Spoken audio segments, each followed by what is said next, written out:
must take extra time to meet the people of Northeastern region. More than that, when Prime Minister in the first Council of Ministers meeting had formed a special committee, I was member of that committee. A committee was constituted of 4 ministers, and it was to ensure that every union minister must visit Northeastern region in every month. At least 5 cabinet ministers must visit Northeast, and every month at least 7 ministers of state must visit Northeast. So we ensured, why should only Northeastern people come to Delhi? The people sitting in the high position in Delhi must first go to Northeast and listen to them, their problem in their region. There are certain important steps taken by Modi ji which led to change in the way in which the people of India generally what they think about Northeast. And when the DG's conference was held in Guwahati, the Honorable Prime Minister Modi ji said, we must have the interaction at different level, not merely government to government, but people to people. And the concern of the Northeastern people living in national capital in other metropolitan cities in the country were to be addressed. And I remember how we initiated, first of all, the major issues those days were the Northeastern people are facing discrimination in Delhi and in other cities. This discrimination may happen due to negligence, due to ignorance, due to many reasons. When there are problems and fights, we can't just say that this is his problem or her problem. But whatever may be, there has to be some kind of a provision to settle it. So first of all, we targeted Delhi police because law and order was a major issue. So with the approval and blessing of Prime Minister, we made a special attempt in the Home Ministry. And more than 1,000 boys and girls from Northeast are inducted into Delhi Police. That was our first major step initiated in 2015. We worked day and night, and within 1.5 years, we completed the process of recruitment. And thereafter, the special police unit for Northeastern region was created, and the building sanction was done, and it was inaugurated, and then subsequently special cell in the Delhi police for Northeastern region were given adequate support with proper vehicles, telephone numbers, and all other provisions. These are some of the few steps. It may be one step, but it changed the entire approach. One assault on a Northeast boy or girl in Delhi can cause tremendous sense of discrimination in Northeastern region. We have to be very careful because these are an issue of perception.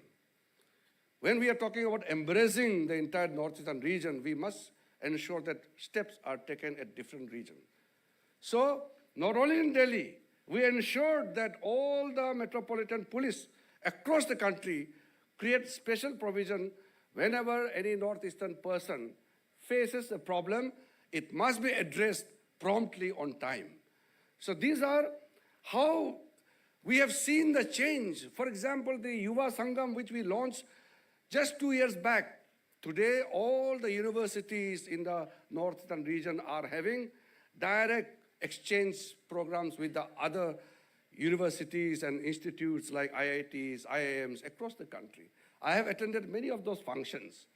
So this connect between rest of the country and Northeast has to be emotionally and culturally done. So I feel today's this special center of Northeastern Cultural and Social Institute will play a huge role in the future.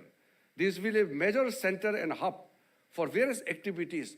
I have been told by the Secretary that it will have a huge auditorium, more than 1,000 capacity, and then there are various provisions.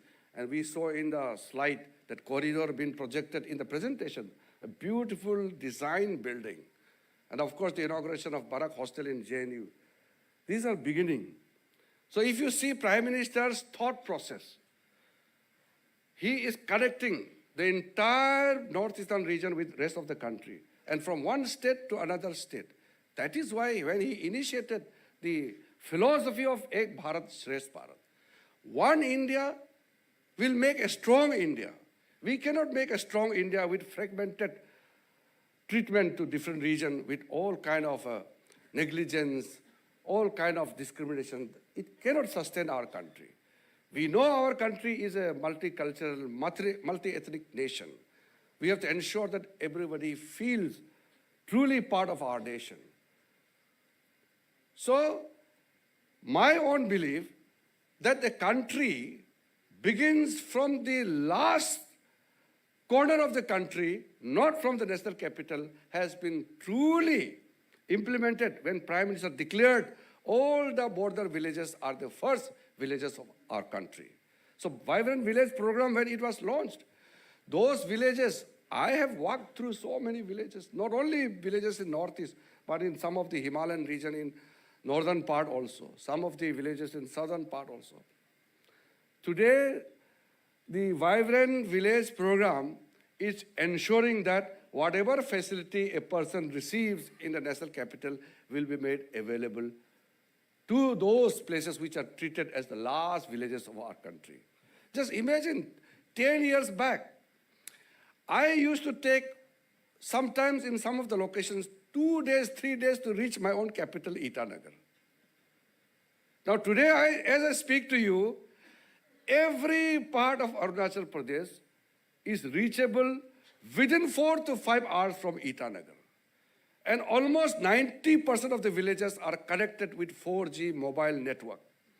And we have given a clear instruction that by March, end of March, 100% 4G connectivity must be ensured. So these are some of the, if I talk about infrastructure, it's unbelievable. You sit in Itanagar and reach same day within 3 hours in Delhi. Unthinkable just few years back. So the tremendous change in the way in which Northeast is being treated in Delhi, Northeastern region is being cared by the Honorable Prime Minister. These are very touching for us. It's not merely an occasion to just display your happiness, but these are moments of your satisfaction. You feel that, yes, we are now no more as we were just few years back. From today's function, I can draw a certain lesson. We are responsible people who have come here. Not only the officers, but people working from different backgrounds. Some of the people are working extremely hard in their respective field. I know very well. But I want to, just before concluding my point, just make one appeal. As a person from Northeastern region in the government, as a cabinet minister, and also I am the chairman of the Northeastern MPs Forum, I have certain appeal to make. Sometimes we may achieve so many things, but few incidents can derail those achievements. We know the background of Northeastern region as multiple ethnics coexist in a harmonious manner. But there are certain disturbances which are extremely painful. When we talk about unity of India in the Northeastern region only, we also ensure, we must ensure there has to be extremely coexistence. There should be harmonious coexistence. There must be brotherly feeling amongst one community with another community. The incidents which we saw in Manipur, the problem is not a creation of the central government, but we cannot say that we are not responsible. But after so many years, we saw such a peaceful atmosphere in Manipur. First time, the people from valley and the hills were living together. The chief minister was going to the hills. hill people were coming to the valleys. And they were extremely happy movement. And I have been constantly going to Manipur. And suddenly, one incident destroyed everything. Many people in rest of the countries may not understand. So we have a bounded duty here.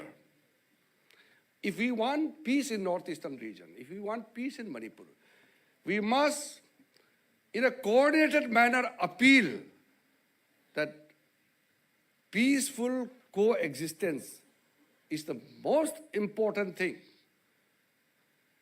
If we cannot peacefully live with each other, nobody can make us peaceful. We have to ensure that within ourselves, we have to ensure that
the problems of the Northeast is just one of the problems.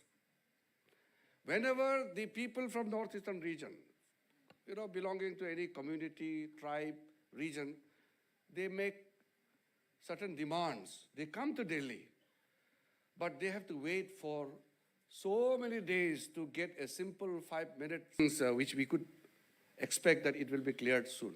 Arunachal Pradesh, except 3 districts in the eastern region, is completely free now. Meghalaya, Mizoram, all peaceful. Sikkim, always peaceful. Nagaland has returned to peace, and we are hoping that things will improve further. So, I am saying only this because so many people from Northeast are holding important positions and responsibilities. So we have definitely a bounded duty to ensure that when so much of progress are seeing in the Northeast, we must also ensure that whatever problems remain must be eradicated. We must play critical roles. So today is a great function. I don't want to take much time, so I'm not talking much. I think Kishan Reddy ji will highlight some of the initiative you have taken through Ministry of Donor. We miss the Honorable Home Minister. He would have highlighted many of other things also. But we are here as a colleague in the cabinet. I know Kishan ji is aware of it. In every cabinet meeting, Prime Minister ensures that whatever schemes, programs are launched, please ensure that it is implemented in Northeast first. This kind of priority I have never seen in the past. So thank you for participating in today's function. Many of our friends, especially the young friends, student friends, these are for you. These facilities are for you, for our future, and many more new generations. They will see much more prosperity in the northeastern region. I feel proud today that we are realizing one after another all those things we used to think that we deserve it. So Northeast doesn't need anything in charity. All these things are coming to Northeast because we deserve it. Northeastern people deserve many more things.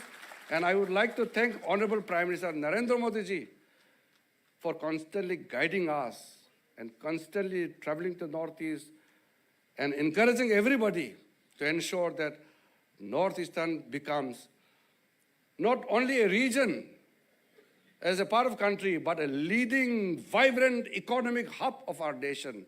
And as 8.1 GDP growth, I think many of the Northeastern states in next 6-7 years' time will climb to the, Sikkim is already there in the top of the ladder in the per capita GDP, but other states will also join. We will lead the country. We will be really Ashtalakshmi, as Prime Minister has described. Northeastern region will be a leading region, and every part of the country will feel proud of Northeastern region. Thank you very much. बहुत बहुत आभार माननीय श्री किरण रिजिजू जी का। महोदय, आप भारत सरकार के विभिन्न मंत्रालयों में पिछले 9.5-10 वर्षों में जहां भी रहे हों, लेकिन पूर्वोत्तर हमेशा आपके दिल के करीब रहा है और आपका अनुभव, आपका उस रीजन के प्रति जो एक इमोशनल कनेक्ट है और एक्सपीरियंसेस से हम सबको बहुत गाइडेंस मिली, लाभ मिला और आगे भी मिलता रहेगा।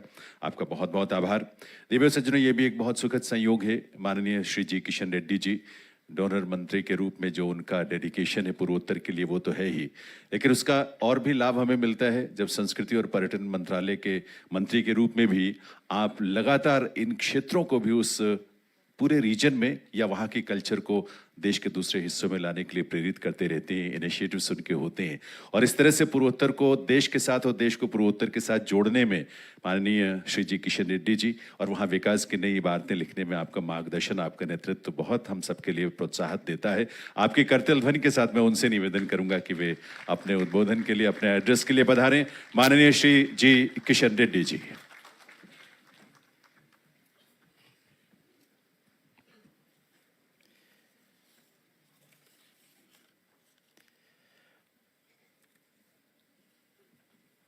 Respected Kiran Reddy ji,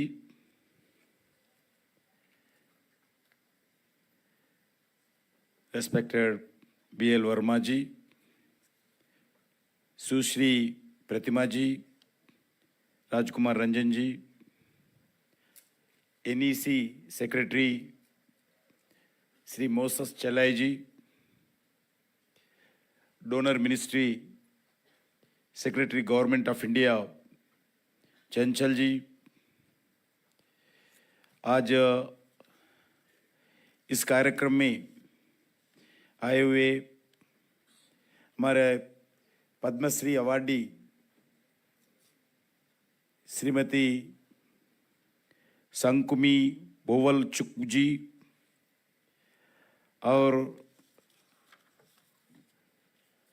senior officers of the donor ministry and north east states के अलग अलग अधिकारी गण और हमारे respectable member of parliament,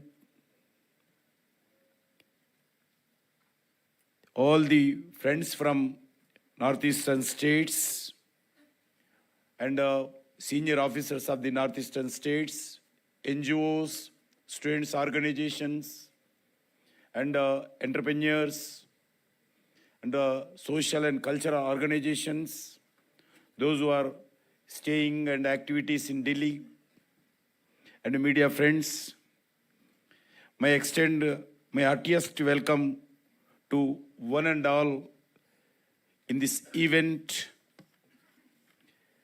Northeast Sammelan is a wonderful opportunity to assessment the achievement and envision the future growth map of the Ashtalakshmi state of Northeast region. मैं सबसे पहले मैं किरण रिजवी जी को धन्यवाद देना चाहता हूं क्योंकि उनका दिल का बात रखे हैं सबके सामने। मैं हमारे लिए एक कमिटेड नेतृत्व करते हैं नॉर्थ ईस्ट को किरण रिजवी जी और एक विजनरी लीडर भी है, इसलिए मैं उनको धन्यवाद देना चाहता हूं। पिछले 10 वर्षों में जिस तरह माननीय प्रधानमंत्री नरेंद्र मोदी जी के मार्गदर्शन में नॉर्थ ईस्ट का प्रगति हुआ है, नॉर्थ ईस्ट के लिए नहीं है, सारी देश के लिए ये गौरव का विषय है। आप सभी मिनिस्ट्री एक गवर्नमेंट अप्रोच के साथ, होल ऑफ गवर्नमेंट अप्रोच के साथ भारत सरकार अभी नॉर्थ ईस्ट के विकास के लिए काम करते हैं। डोनर मिनिस्ट्री का गठन का यही जिम्मेदारी था। आज लगातार डोनर मिनिस्ट्री सभी मिनिस्ट्री से समय समय पर बात करते हुए, मीटिंग्स करते हुए उनका मिनिस्ट्रीज का जो भी एक्टिविटी, डेवलपमेंटल एक्टिविटी हो, वेलफेयर एक्टिविटी हो, जो नॉर्थ ईस्ट में होना चाहिए, वो लगातार डोनर मिनिस्ट्री अब मॉनिटरिंग करते हैं। आपको सबको मालूम है, जो भी गवर्नमेंट ऑफ इंडिया, जो भी मिनिस्ट्री, लगभग 52 मिनिस्ट्रीज का जो काम होता है, उसका जितने भी बजट है, उस बजट में 10% अगर भारत सरकार अगर 100 रुपए खर्च किया है, 100 रुपए में 10 रुपए मिनिमम नॉर्थ ईस्ट में हर मिनिस्ट्री खर्च करना चाहिए। ये नरेंद्र मोदी जी इंप्लीमेंट कर रहे हैं। 10% GBS, grass budgetary allocation, north east में खर्च करने के लिए हम प्रयास करते हैं, क्योंकि 10 साल में अगर जो भी विकास होना है उसमें कनेक्टिविटी जरूरी है। वो रोड कनेक्टिविटी हो, एयर कनेक्टिविटी हो, ट्रेन कनेक्टिविटी हो और वाटरवे कनेक्टिविटी हो, उसके साथ साथ पॉलिटिकल कनेक्टिविटी हो। मुझे मालूम है, मैं यूथ में काम करता था जब मंत्री नहीं बने, 20 साल पहले, 10 साल पहले। एक साल को एक नया मुख्यमंत्री आता था नॉर्थ ईस्ट में। ये पॉलिटिकल स्टेबिलिटी नहीं रहते थे। दिल्ली में बैठे हुए लोग जैसे म्यूजिक के जैसे नॉर्थ ईस्ट चीफ मिनिस्टर्स को, नॉर्थ ईस्ट गवर्नमेंट को बदलते थे। अभी आपको मैं विश्वास दिलाना चाहता हूं, 10 साल में नॉर्थ ईस्ट में एक डेमोक्रेटिक प्रजातंत्र के आधार पर, डेमोक्रेटिक सिस्टम के आधार पर एक स्टेबल गवर्नमेंट दिल्ली में भी आया, नॉर्थ ईस्ट में भी वैसे ही गवर्नमेंट्स है। क्योंकि स्टेबल, बिना स्टेबल का गवर्नमेंट कोई देश, कोई प्रांत, कोई स्टेट विकास नहीं हो सकता है। इसीलिए आज देश एक स्टेबल गवर्नमेंट रहने के कारण, एक एबल लीडरशिप रहने के कारण देश विकास हो रही है। नॉर्थ ईस्ट में भी एक शांति रहने के कारण, एक स्टेबल गवर्नमेंट रहने के कारण विकास हो रही है। मुझे मालूम है 20-20 दिन, एक महीना रोड ब्लॉकेड होता था, एक महीना कर्फ्यू होते थे, फायरिंग होते थे। आज जैसा किरण रिजिजू जी, आदरणीय किरण रिजिजू जी आज बताए गए, आदरणीय नरेंद्र मोदी जी के नेतृत्व में जितने भी इंसर्जेंसी ग्रुप्स थे, जो नौजवान, हमारे नॉर्थ ईस्ट के नौजवान थे, आज भारत सरकार के ऊपर, विकास के ऊपर विश्वास रखते हुए आमनेशन छोड़ के मेन स्ट्रीम में आके आज सबसे स्टेट गवर्नमेंट से मिलकर आज काम करने का रास्ते पे आए हैं। मैं बताना चाहता हूं, आर्मड फोर्सेस का स्पेशल पावर्स आज जो था नरेंद्र मोदी सरकार आने के बाद 75% उस एरिया को हम कम किया है। और इंसर्जेंसी घटनाओं में 71% आज कमी हुआ है। आज उग्रवाद से संबंधित घटनाओं में नागरिकों का मृत्यु में 97% घट गया है। और इंसर्जेंसी संबंधी घटनाओं में नागरिक का मृत्यु भी कम हो गया। किडनैपिंग लगभग 90% पहले किडनैपिंग होते थे 90% आज कम हुआ है। एक्सट्रीमिस्ट द्वारा जो आज इंसर्जेंसी काम करते थे वो पूरे आज मेन स्ट्रीम में आए हैं।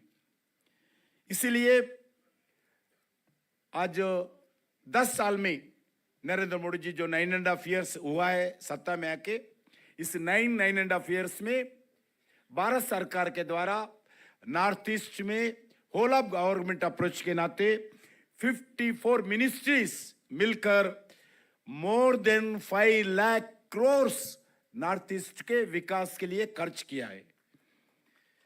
वैसा ही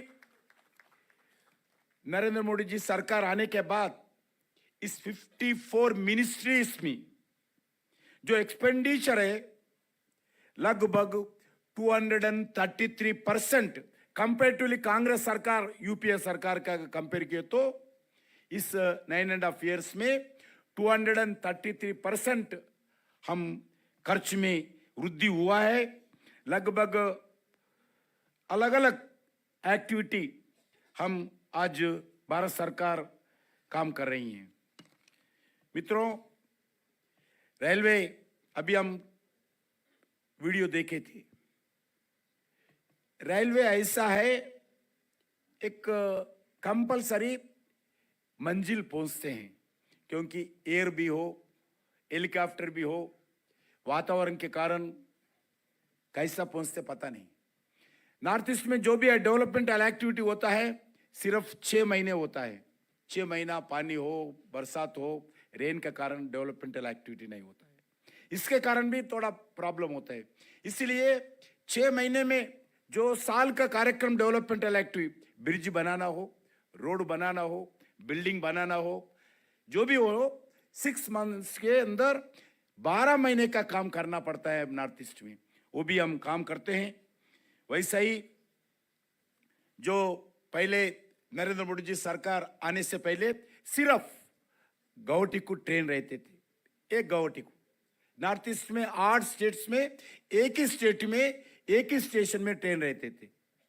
अभी आपको देखे हैं अलग अलग प्रांतों को ट्रेन से एक कमिटमेंट के साथ, एक मिशन मोड के साथ रेलवे मिनिस्ट्री ने काम किया है। आज अलग अलग स्टेट्स को रेलवे कनेक्टिविटी जोड़ा है।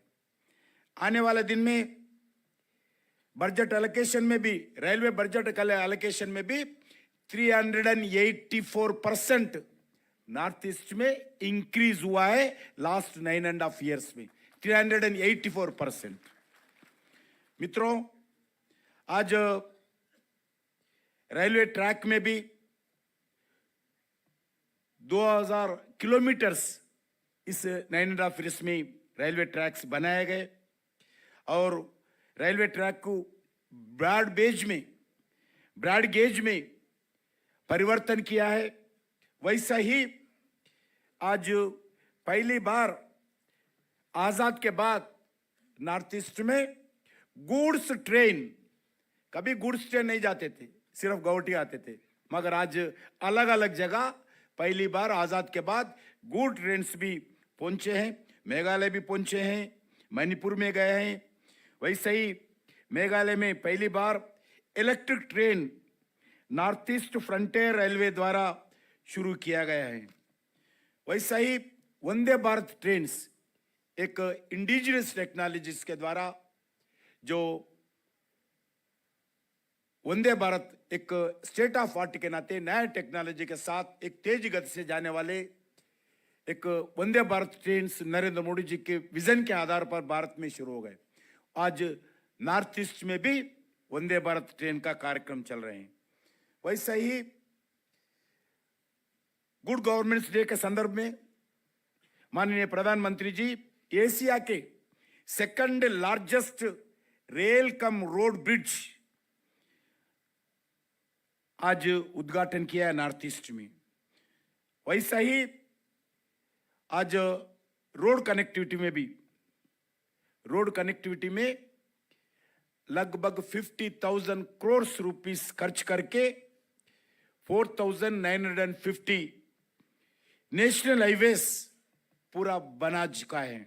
वैसे ही आज इस वक्त 1,11,000 करोड़ का नेशनल हाईवेज का प्रोजेक्ट काम चल रही है। नया 5,388 किलोमीटर्स का नेशनल हाईवेज का काम आज इस समय नॉर्थ ईस्ट में चल रही है।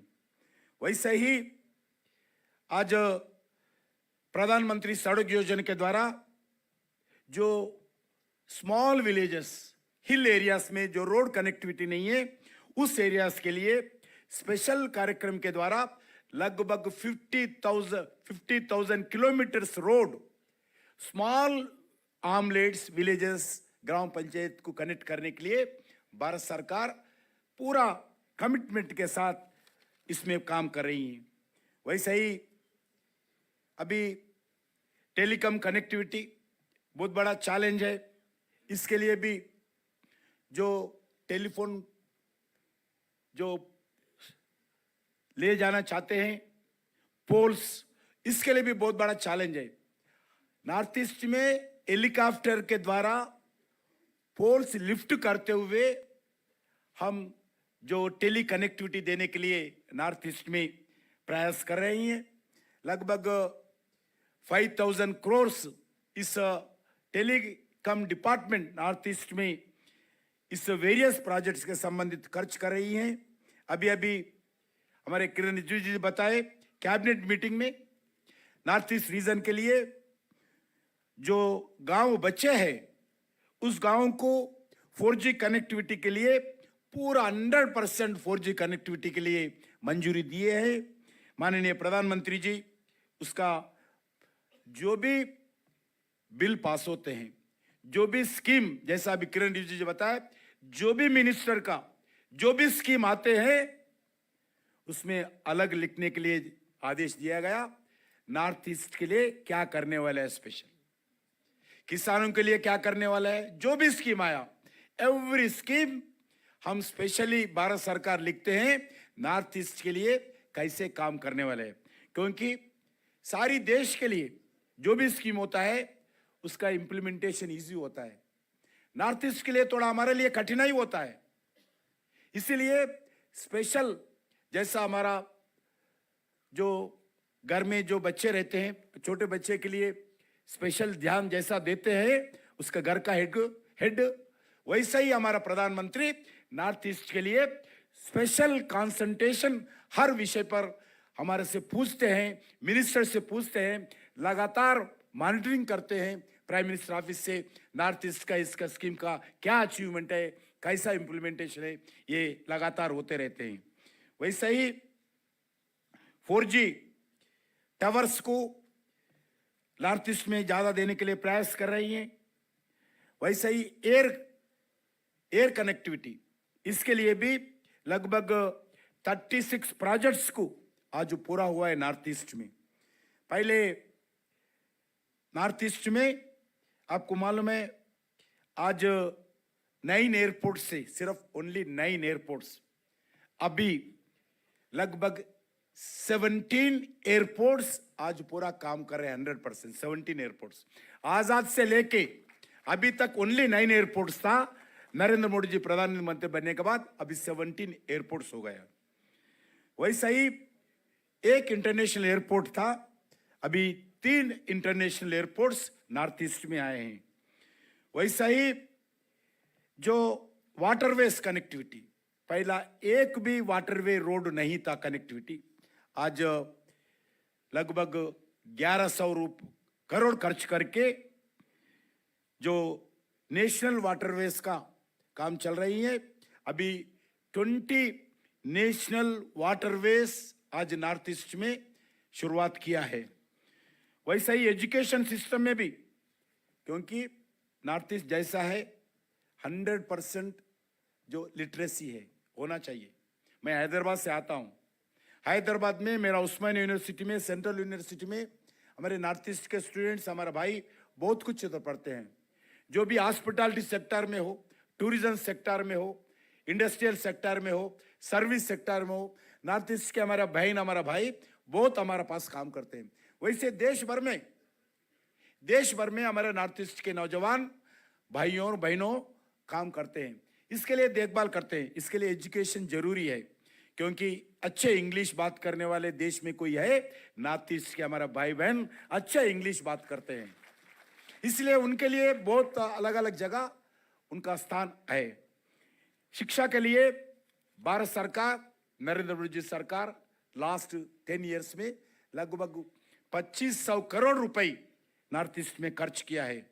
843 नया स्कूल्स ओपन किया है।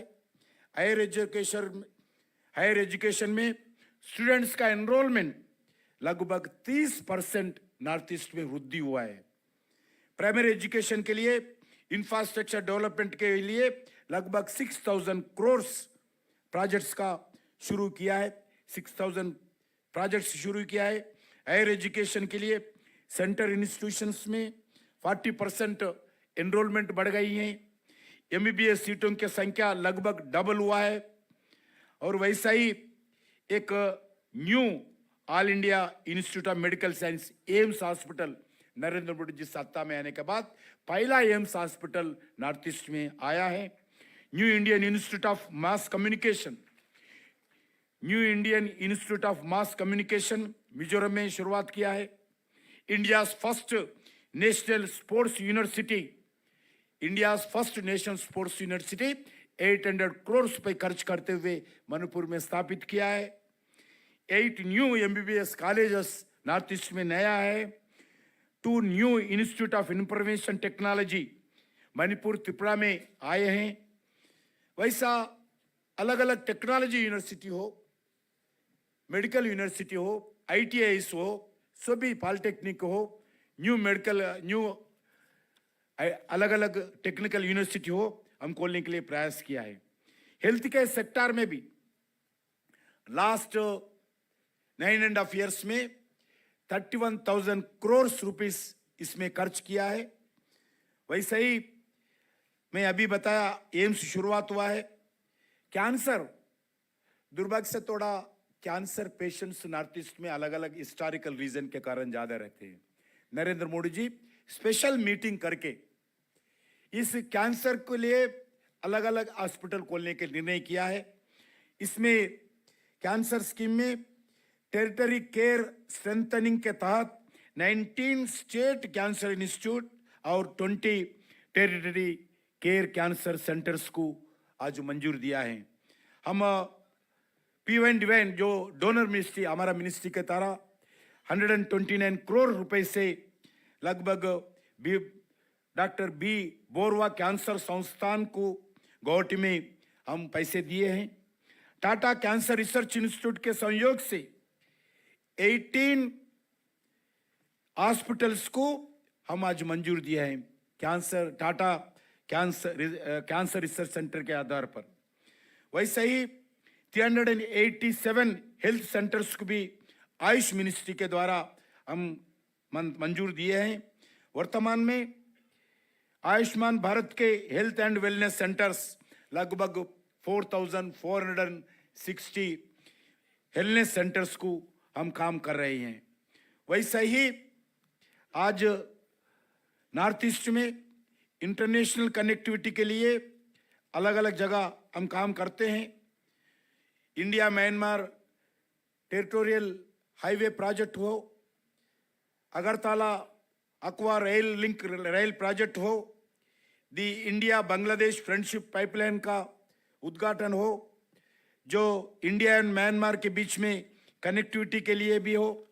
प्रधानमंत्री नरेंद्र मोदी जी लगातार उन देशों से बातचीत करते हुए नॉर्थ ईस्ट के कनेक्टिविटी, इंटरनेशनल कनेक्टिविटी बढ़ाने के लिए हम पूरा प्रयास कर रहे हैं। वैसा ही पावर सेक्टर में बिना पावर का कुछ नहीं हो सकता है, इसलिए नॉर्थ ईस्ट में 100% हाउस होल्ड को पावर कनेक्टिविटी देने के लिए हम प्रयास कर रहे हैं। आज इसके लिए लगभग 38,000 करोड़ रुपीस पावर सेक्टर में भारत सरकार खर्च किया है, जिसमें अभी तक अलग अलग स्कीम्स इंप्लीमेंट हुआ है। आने वाले दिन में और उसमें तेजी गति से आगे बढ़ेंगे। नॉर्थ ईस्ट में गैस ग्रिड प्रोजेक्ट को हाइड्रोकार्बन विजन 2030 के अंतर्गत आज काम शुरुआत किया है। इसमें अलग अलग राज्यों में 8 राज्यों में 1650 किलोमीटर्स का पाइपलाइन डालने का निर्णय किया है। वैसा ही असम से बांग्लादेश तक इंडिया बांग्लादेश फ्रेंडशिप पाइपलाइन स्थापित किया गया है। वैसा ही गुड गवर्नेंस के सिस्टम में मैं ज़्यादा डिटेल नहीं बोलना चाहता हूँ, मेरे पास बहुत बड़ा लंबा लिस्ट है, मगर एक एक विषय बता के मैं आगे बढ़ते रहता हूँ। वैसे ही प्रधानमंत्री के द्वारा सबसे अधिक, आज हमारा BL वर्मा जी बताए, मैं रिकॉर्ड निकाल के देखा हूँ, कांग्रेस के समय पे प्रधानमंत्री कितना बार नॉर्थ ईस्ट में घुमाए, मैं वो नहीं बताऊंगा क्योंकि अच्छा भी नहीं दिखता है, मगर मेरा प्रधानमंत्री का, अपना प्रधानमंत्री का मैं बताना चाहता हूं 62 टाइम्स, आज 63 हो गया, आज भी असम में है हमारा प्रधानमंत्री। 63 टाइम्स, इस समय के 63 टाइम्स प्रधानमंत्री इस 9 इयर्स में नॉर्थ ईस्ट विजिट किया है, रिकॉर्ड। इसमें 10% भी, इससे 10% भी कोई प्रधानमंत्री नॉर्थ ईस्ट में विजिट नहीं किया। आज हमारा अपना प्रधानमंत्री नॉर्थ ईस्ट विजिट किया है। वैसे ही केंद्रीय मंत्री जो मेरा जैसे जो छोटे छोटे मंत्री हैं, सभी लोगों को असाइनमेंट देकर एवरी मंथ जाना चाहिए, नाइट आउट करना चाहिए, सुबह जाके शाम को आना नहीं, नाइट आउट करना, सिविल सोसाइटी से मिलना, डेवलपमेंटल एक्टिविटी से मिलना, डिस्ट्रिक्ट एडमिनिस्ट्रेटर्स ऑफिसर से मिलना, उसमें लोगों से समय इश्यूज लेना, रिपोर्ट बनाना, प्रधानमंत्री कार्यालय को हर मिनिस्टर रिपोर्ट देना, खाली जाना नहीं। ये टूरिज्म विजिट नहीं है, पॉलिटिकल टूरिज्म विजिट नहीं है, डेवलपमेंटल दृष्टिकोण से हमारा मिनिस्ट्रीज रेगुलर जाते रहते हैं। कोई भी मिनिस्टर नहीं गए, प्रधानमंत्री कार्यालय से फोन जाता है, क्यों नहीं गया, क्या कारण है, जाना चाहिए। ऐसा एवरी मंथ कुछ MOS, कुछ कैबिनेट मिनिस्टर जरूर विजिट करने के लिए हमारा प्रधानमंत्री बार बार करते हैं। उसके बाद अभी नॉर्थ ईस्ट का जो ऑफिसर्स, हमारा डोनर मिनिस्टर का ऑफिसर्स नहीं रहते थे, अभी प्रधानमंत्री जी आदेश दिया है सभी 8 स्टेटों में स्टेट गवर्नमेंट और सेंट्रल गवर्नमेंट के जितने भी डेवलपमेंटल एक्टिविटी के लिए कोऑर्डिनेशन करने के लिए अभी फील्ड ऑफिसर्स नियुक्त किया है। सभी सेक्रेटरीट में हमारा डोनर मिनिस्ट्रीज का ऑफिसर्स अभी खोला है। वैसा ही टूरिज्म दृष्टिकोण से भी जो रोड साइड व्यू पॉइंट्स हम बना रहे हैं, जो टूरिज्म दृष्टिकोण से पूर्वोत्तर में एक टूरिज्म टास्क फोर्स भी गठित किया गया और आने वाले दिन में टूरिज्म को बढ़ावा देने के लिए हम प्रयास कर रहे। वैसा ही मैं पूरा विश्वास के साथ बताना चाहता हूं, नॉर्थ ईस्ट विकास नहीं हो सकते तो देश विकास नहीं होगा। जब तक नॉर्थ ईस्ट विकास होता है जब भी देश विकास हो सकता है। जो record breaking tourism in north east region with over 11.8 million domestic visitors and more than 1 lakh international tourists last year visit किया है। To continue the momentum, taking so many initiatives to develop tourism potential in Northeast region. Northeast is becoming a front runner in 5G India and first 5G lab set up in across the all states. Friends, जो similarly while promoting natural farming, we are striving to develop a global brand for Northeast in hearty agri products. Finally, Northeast overall potential is growing with a push for private sector partnerships. Towards this, the first ever Northeast Investment Summit will be held very soon under leadership of the Sri Narendra Modi ji and Sri Amit Shah ji, Chairman of Northeast Council. The Northeast region is firmly on its way to emerge as a India's important growth engine. Northeast, मैं आज north east के सभी भाई बहनों से मैं अनुरोध करना चाहता हूं, दिल्ली में स्टेट कैपिटल में एक कल्चरल एंड सोशल इंस्टीट्यूट का आज भूमि पूजन हुआ है। 2 साल के अंदर ये पूरा डेडिकेट करना चाहते हैं। जो भी नॉर्थ ईस्ट के जो भी फेस्टिवल होता है, अंबेडकर भवन बनाने का जरूरत नहीं है, विज्ञान भवन बनाने का जरूरत नहीं है। हमारे नॉर्थ ईस्ट के सेंटर में, कल्चरल सेंटर में ही आप लोगों का पूरा कार्यक्रम होना चाहिए। आपका कार्यक्रम नहीं होता तो दूसरे लोगों का कार्यक्रम उधर ही करेंगे। इसलिए एक cultural centre, north east cultural centre अभी कोई स्थान नहीं था। नरेंद्र मोदी जी आदेश पर एक परमानेंट सेंटर, रिसर्च सेंटर हो, जो नॉर्थ ईस्ट प्रोडक्ट का जो एग्जीबिशन हो, नॉर्थ ईस्ट प्रोडक्ट्स का सेल्स काउंटर हो, नॉर्थ ईस्ट सेंटर्स का जो भी केयर ऑफ एड्रेस हो, स्टेट कैपिटल में आज द्वारका में होने वाला है। इसके लिए मैं आदरणीय प्रधानमंत्री जी को हमारे डोनर मिनिस्ट्री के द्वारा, हमारे नॉर्थ ईस्ट के पूरे जनता के द्वारा मैं धन्यवाद देना चाहता हूं। इस लगभग 130 करोड़ प्राइमरी एस्टिमेशन है, इसमें भी इंक्रीज, मगर पैसे के लिए हम पीछे हटने वाले नहीं है। जितने भी पैसे खर्च होगा हमारे मिनिस्ट्री के द्वारा इस नॉर्थ ईस्ट कल्चरल सेंटर को अच्छे एक हम बना के आपके सामने देने वाले हैं। उसके साथ साथ जैसा आज स्टूडेंट्स का बहुत दिन का मांग था, नॉर्थ ईस्ट में हमारे लिए एक सेपरेट हॉस्टल होना चाहिए, इसके लिए भी बहुत दिन से पेंडिंग था। आज वो भी पूरा बिल्डिंग बनाकर लगभग 400 स्टूडेंट्स फर्स्ट फेज में 400 स्टूडेंट्स का जो हॉस्टल आज बन गई है, वो हॉस्टल कल से स्टूडेंट्स के लिए जो आने वाले एजुकेशन ईयर भी हो, कल से भी हो, उसका जो जवाहरलाल नेहरू यूनिवर्सिटी कैंपस में इस हॉस्टल है। इसके लिए आने वाले दिन में अलग अलग जगह देश में भारत सरकार के द्वारा नॉर्थ ईस्ट के कल्चरल सेंटर्स बनाने के लिए हम तैयार हैं। अलग अलग जगह जो भी स्टेट गवर्नमेंट इसमें आगे बढ़ते हैं, हम भारत सरकार के द्वारा उस कल्चरल सेंटर्स बनाने के लिए नॉर्थ ईस्ट मिनिस्ट्री के द्वारा हम प्रयास करेंगे। इस शब्द के साथ मैं जो भी आज समय देकर इस संडे के दिन भी सभी मिलने के लिए आप आए हैं, मैं हमारे डोनर मिनिस्ट्री के द्वारा, आदरणीय प्रधानमंत्री जी के द्वारा आप सब लोगों को मैं शुभकामनाएं देना चाहता हूं, धन्यवाद देना चाहता हूं। जय हिंद, भारत माता की जय। Thank you so much, Honorable Minister, Ministry of Rural Culture and Tourism and Development, Shri G. Kishan Reddy. Thank you so much, sir, for your very thought-provoking and inspiring words. Ladies and gentlemen, can we all put our hands together and we thank you, sir, for inspiring us and giving a lot of hope.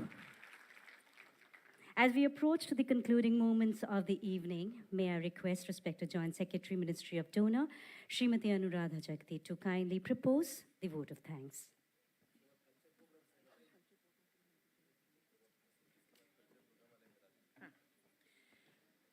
माननीय उत्तर पूर्वी क्षेत्र विकास, संस्कृति और पर्यटन मंत्री जी, माननीय पृथ्वी विज्ञान मंत्री जी, माननीय उत्तर पूर्वी क्षेत्र विकास और सहकारिता राज्य मंत्री जी, माननीय सामाजिक न्याय और अधिकारिता राज्य मंत्री जी, माननीय विदेश और शिक्षा राज्य मंत्री जी, पद्मश्री से सम्मानित श्रीमती सांगखुमी, माननीय संसद सदस्यगण, पूर्वोत्तर से आए हुए माननीय विधायक और अन्य विशेष आमंत्रित अतिथिगण, माननीय सचिव उत्तर पूर्वी क्षेत्र विकास मंत्रालय, माननीय सचिव उत्तर पूर्वी परिषद, वरिष्ठ अधिकारी, सभी प्रतिभागी और साथियों, आप सभी को मेरा सादर अभिनंदन। मैं पूर्वोत्तर सम्मेलन में आपकी गरिमामय उपस्थिति के लिए आप सभी का हार्दिक आभार व्यक्त करती हूँ। आदरणीय उत्तर पूर्वी क्षेत्र विकास मंत्री महोदय, इस कार्यक्रम में मुख्य अतिथि के रूप में आपकी सम्मानित उपस्थिति ने हम सभी को प्रेरित किया है और कार्यक्रम में आपके व्यवहारिक योगदान से सभी प्रतिभागियों के अनुभव को समृद्ध किया है। आज के इस कार्यक्रम में उत्तर पूर्वी क्षेत्र में पिछले 9-10 वर्षों में उपलब्धियों को भी दर्शाया गया। हम इन सब उपलब्धियों और प्रयासों का हिस्सा बनकर सम्मानित महसूस कर रहे हैं। पूर्वोत्तर सांस्कृतिक और सामाजिक संस्थान द्वारका का आधारशिला रखना और जवाहरलाल नेहरू विश्वविद्यालय नई दिल्ली में बराक छात्रावास का उद्घाटन पूर्वोत्तर क्षेत्र के विकास के प्रति हमारे समर्पण और प्रतिबद्धता को दर्शाता है। आज यहाँ विशिष्ट अतिथियों की गरिमामयी उपस्थिति ने हम सभी को आगे और अच्छा कार्य करने के लिए प्रेरित किया है। माननीय उत्तर पूर्वी क्षेत्र विकास मंत्री जी के साथ साथ प्रत्येक वक्ता द्वारा साझा किए गए अनुभव से पूर्वोत्तर क्षेत्र के विकास में और अधिक सहयोग और बल मिलेगा। मैं इस आयोजन को सफल बनाने में सभी का समय, समर्पण और अमूल्य योगदान के लिए पुनः आप सबका हार्दिक आभार व्यक्त करती हूं और आशा करती हूं कि पूर्वोत्तर क्षेत्र में समृद्धि और विकास की दिशा में हमें आप सभी का सहयोग भविष्य में भी इसी तरह मिलता रहेगा। धन्यवाद। आभार आपका। और जी इसके बाद तुरंत बाद कल्चरल परफॉर्मेंस से बहुत ही खूबसूरत नॉर्थ ईस्ट के, और फिर डिनर है। और माननीय जी किशन रेड्डी जी की तरफ से ये आप सभी से अनुरोध भी है कि आप सभी डिनर करके ही यहाँ से जाएंगे। डोनर मंत्रालय की तरफ से आप सबसे ये विनती है। एक बार करतल ध्वनि के साथ, तालियों के साथ आइए हम बहुत बहुत अभिनंदन करें माननीय श्री जी किशन रेड्डी जी का, माननीय केंद्रीय डोनर संस्कृति और पर्यटन मंत्री जी का, माननीय श्री किरण रिजिजू जी केंद्रीय पृथ्वी विज्ञान मंत्री, श्री BL वर्मा जी माननीय राज्य मंत्री डोनर और सहकारिता मंत्रालय भारत सरकार, प्रतिमा भौमिक जी सामाजिक न्याय और अधिकारिता राज्य मंत्री भारत सरकार, डॉक्टर राजकुमार रंजन सिंह जी विदेश और शिक्षा राज्य मंत्री भारत सरकार, माननीय सचिव चंचल कुमार जी डोनर मंत्रालय, और secretary north eastern council Moses चलाई सर एंड पद्मश्री से सम्मानित सांकोमी बालस्वाक जी, आप सभी का बहुत बहुत आभार। इस कार्यक्रम में, इस मंच पर जो आज बहुत ही इमोशनल और बहुत ही सारगर्भित जो बातचीत हुई है, वो भविष्य के लिए हम सबके लिए बहुत सारी ऊर्जा देकर जा रही है। और आप सभी प्लीज बैठे रहेंगे, आप सभी कल्चरल परफॉर्मेंस के लिए बैठेंगे। उसके बाद किरण रिजवी जी,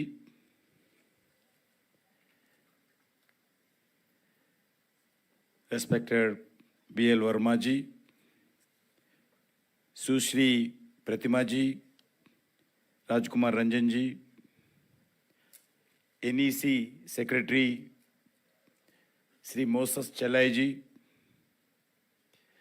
DoNER ministry secretary government of India Chanchal ji, आज इस कार्यक्रम में आए हुए हमारे पद्मश्री अवार्डी श्रीमती संकुमी बोवल चुक जी और senior officers of the DoNER ministry and north east states के अलग अलग अधिकारी गण और हमारे रेस्पेक्टेबल मेंबर ऑफ पार्लियामेंट,